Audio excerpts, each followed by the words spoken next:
na yule ni MC. Kwa hiyo alikuwa ni mtu ambaye meza nilikuwa nimekaa nyumbani na ni Jumamosi, ni weekend, sina kazi sina nini, ila akanipigia tu simu. Sasa bwana, kuna kazi hapa. Uko wapi? Naambia niko nyumbani.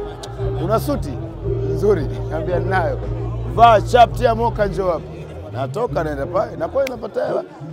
Unaona? Kwa hiyo unajua sisi wanadamu kwa ujumla tu, labda nikwambie kitu. Sisi wanadamu tulivyoumbwa, tumeumbwa kushukuru kwa yote.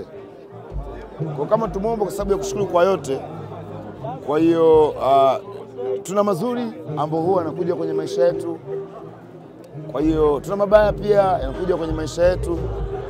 Kwa hiyo hatuwezi kuchagua kwamba sisi tushukuru tu kwa mazuri. Hapana.